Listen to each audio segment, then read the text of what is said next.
ഇപ്രാവശ്യം രേണുവിന്റെ ഓണം ഞങ്ങൾക്ക് സദ്യയില്ല, പായസമില്ല, പപ്പടമില്ല, ഒന്നുമില്ല. പിന്നെ പുതിയ ഡ്രസ്സ് എനിക്ക് ആദ്യമായിട്ട് തന്നെ ദിയാസനയാണ്. അതൊരു ഫോട്ടോഷൂട്ടുമായിട്ട് ബന്ധപ്പെട്ട് ആതിര എന്ന് പറയുന്നൊരു ഫോട്ടോഗ്രാഫർ വന്നിരുന്നു. അപ്പം അവര് ആണ് ഫോട്ടോഷൂട്ട്. അത് ഇറങ്ങിയിട്ടില്ല ഫോട്ടോഷൂട്ട്, പുതിയ ഫോട്ടോഷൂട്ടാണ്, അത് ഇറങ്ങും.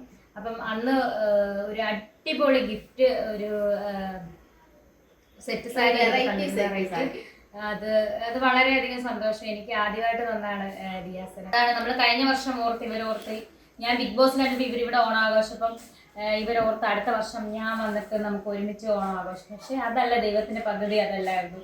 ഓണം ഇത്തവണ ആഘോഷിക്കേണ്ടത് തന്നെയായിരുന്നു ദൈവത്തിന്റെ ഒരു പദ്ധതി. സോ അതുകൊണ്ടായിരിക്കും നമുക്ക് മനുഷ്യരാണ് ഇങ്ങനൊരു അവസ്ഥ വന്നു. ഇനി ഇതിൽ നിന്ന് നമുക്ക് തിരിച്ചു വരണം. ഓക്കെ, അപ്പം എല്ലാവർക്കും എൻ്റെ ഫാമിലിയുടെ വക ഹാപ്പിയാണ്.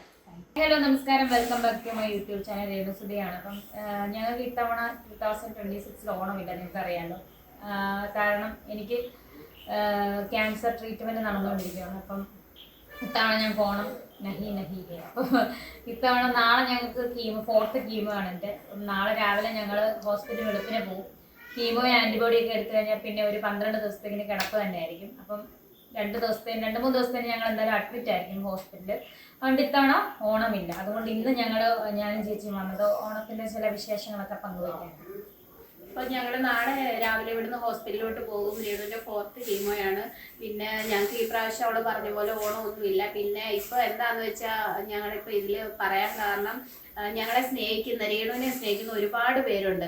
അവർ രേണുവിൻ്റെ വിശേഷങ്ങൾ അറിയാനായിട്ട് ആഗ്രഹിച്ചിരിക്കുന്നുണ്ട്. അപ്പോൾ അവരോട് രേണുവിൻ്റെ ഓണവിശേഷങ്ങൾ, ഹോസ്പിറ്റലിൽ പോകുന്ന കാര്യം, പിന്നെ അതിലുപരി അവളെ സ്നേഹിക്കുന്ന, അവർക്ക് വേണ്ടി പ്രാർത്ഥിക്കുന്ന എല്ലാവർക്കും അഡ്വാൻസ്ഡ് ഒരു ഹാപ്പി ഓണം പറയാൻ വേണ്ടി കൂടെയാണ് ഞങ്ങളിപ്പം വന്നത്. പിന്നെ അതുപോലെ ഭയങ്കര സന്തോഷം എനിക്ക്. ഇപ്പം ഇന്ന് ഉച്ച കഴിഞ്ഞ് ഒനിയിലും എൻ്റെ ബിഗ് ബോസ് ബിബി സീസൺ 7 ഒനിയിലും അഭിശ്രീയും സാബുമാനും എന്നെ കാണാൻ വന്നു. ഞാൻ പറഞ്ഞില്ലേ, നമ്മളെ കാണാൻ വരുമ്പോൾ ഇവരൊക്കെ നമ്മളെ കാണാൻ വരുമ്പോൾ നമുക്കുണ്ടാകുന്ന സന്തോഷം, നമ്മൾ അത് എക്സ്പോസ് ചെയ്യാൻ പറ്റത്തില്ലാത്ത രീതിയിലുള്ള സന്തോഷമാണ് എനിക്കുണ്ടായത്. അവർ വന്ന് കണ്ടതിൽ എനിക്ക് ഏറ്റവും വളരെ സന്തോഷമായി. ഞാനത് പോസ്റ്റ് ഇട്ടിട്ടുണ്ട്. അതെനിക്ക് എന്നെ ഏറെ സന്തോഷപ്പെടുത്തില്ല. കാരണം ഇവരെയൊക്കെ നമ്മൾ അങ്ങനെയാണ് കാണുന്നത്. അപ്പോൾ അവർക്ക് നമ്മളോടുള്ള സ്നേഹം കൊണ്ടാണ് നമ്മളെ കാണാൻ വന്നത്.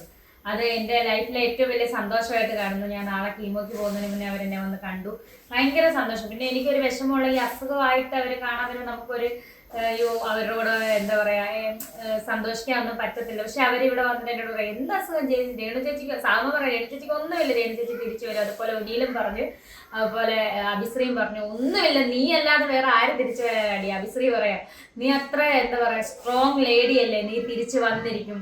എന്നിട്ട് ഒനീൻ്റെ അമ്മയൊക്കെ എന്നെ തിരക്കിന്ന് പറഞ്ഞു. അഭിശ്രീയുടെ വൈഫ്, വീട്ടുകാർ, അതുപോലെ സാവുമ്മാൻ്റെ അമ്മ, പെങ്ങൾ, അച്ഛൻ എല്ലാവരും തിരക്കിന്ന് പറയാൻ പറഞ്ഞു. അപ്പോൾ എനിക്ക് വളരെ സന്തോഷമായി അവരെ വീണ്ടും കണ്ടപ്പോൾ. ആ ബിഗ് ബോസിൻ്റെ ഓർമ്മയിലേക്ക് ഞാൻ പോയി. കാരണം കഴിഞ്ഞ വർഷം ഈ സമയം ഓണത്തിന് ഞാൻ ബിഗ് ബോസിലായിരുന്നു. എൻ്റെ ലൈഫിൽ നിങ്ങൾ വ്യത്യാസം എനിക്ക് വന്നു, ലാലേട്ടൻ്റെ കൈ പിടിച്ചിറക്കിക്കൊണ്ട് വന്നു. നിങ്ങളെല്ലാം ബിഗ് ബോസ് സീസൺ 7 കണ്ടവർക്കെല്ലാം അറിയാം. അതുപോലെ ഒരു വലിയ റിയാലിറ്റി ഷോയിൽ ലാലേട്ടൻ്റെ കൈ പിടിച്ചിറങ്ങി വരിക എന്ന് പറഞ്ഞ വലിയൊരു ഭാഗ്യം കഴിഞ്ഞ ഓണത്തിനാണ് എനിക്ക് ഉണ്ടായത്. അപ്പൊ കഴിഞ്ഞ ഓണത്തിന് രേണു ബിഗ് ബോസിലായിരുന്നു. അന്ന് നമ്മൾ പറഞ്ഞു അടുത്ത ഓണം നമുക്ക് ഇവിടെ ഒന്നിച്ച് ആഘോഷിക്കാന്നൊക്കെ ഞങ്ങൾ പറഞ്ഞു. പക്ഷെ അൺഫോർച്ചുനേറ്റ്ലി അറിയാമല്ലോ രേണുവിൻ്റെ ഇപ്പോഴത്തെ അവസ്ഥ. അതുകൊണ്ട് ഈ പ്രാവശ്യം ഞങ്ങൾക്ക് ഓണമില്ല. എങ്കിലും എല്ലാവരുടെയും പ്രാർത്ഥന രേണുവിന് വേണ്ടി വീണ്ടും ചോദിക്കുന്നു. പിന്നെ അവളെ സ്നേഹിക്കുന്ന ഒരുപാട് പേരുണ്ടെന്ന് പറഞ്ഞാൽ കഴിഞ്ഞ ദിവസം UK-ലാന്ന് തോന്നുന്നു ഒരു ബ്രദർ നമുക്കൊരു ലെറ്റർ അയച്ചായിരുന്നു.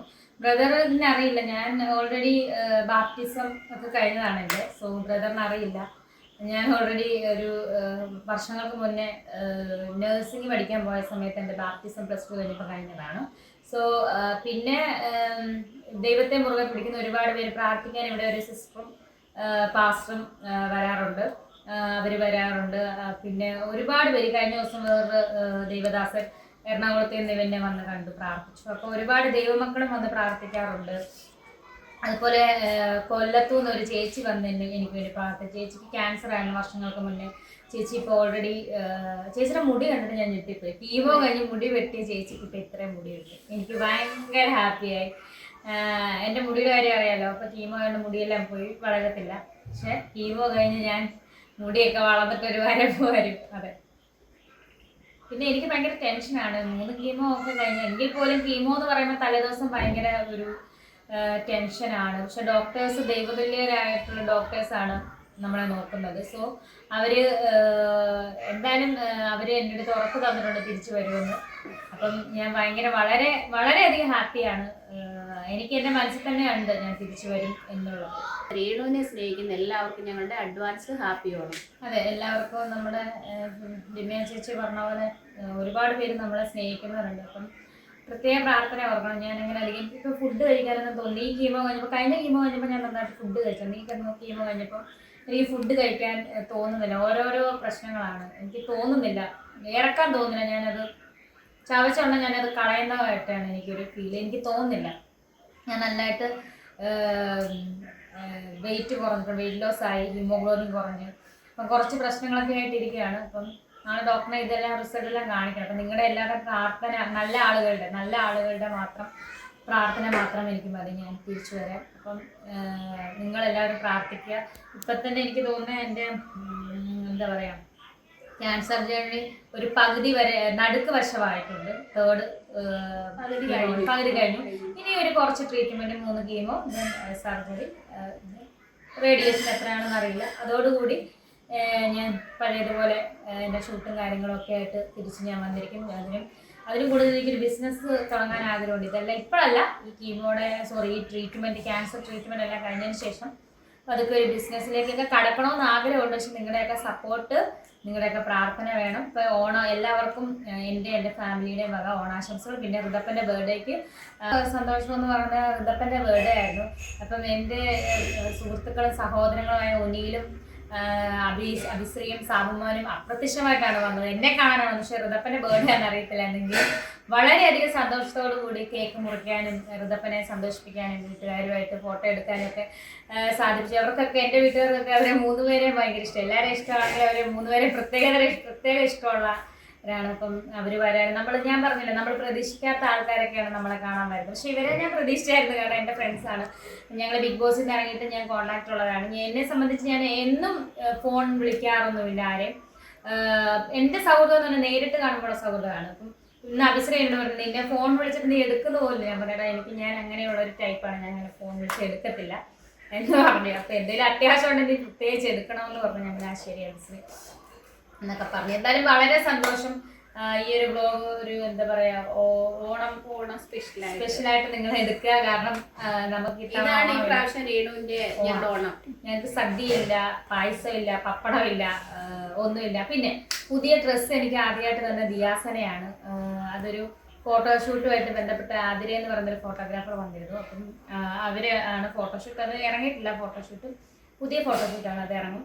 അപ്പം അന്ന് ഒരു അടിപൊളി ഗിഫ്റ്റ്, ഒരു സെറ്റ് സാരി, അത് വളരെയധികം സന്തോഷം. എനിക്ക് ആദ്യമായിട്ട് തന്നാണ് Diya Sana. Thank you so much. വീണ്ടും എൻ്റെ സഹോദര തുല്യനായിട്ടുള്ള ഒരാൾ, ഞാൻ ആരാണെന്ന് പറയുന്നില്ല, അദ്ദേഹം എനിക്കൊരു ഗിഫ്റ്റ് അയച്ചിട്ടുണ്ടെന്നാണ് അറിഞ്ഞത്. അത് വന്നിട്ടില്ല. എന്തായാലും വളരെ സന്തോഷം. അതുപോലെ ആതിരയും ഋതപ്പന് ഗിഫ്റ്റ് കൊണ്ടുവന്നു. പിന്നെ നമ്മുടെ ബിഷപ്പ് തിരുമേനി ഋതപ്പനൊരു ഗിഫ്റ്റ് കൊണ്ടുവന്നു.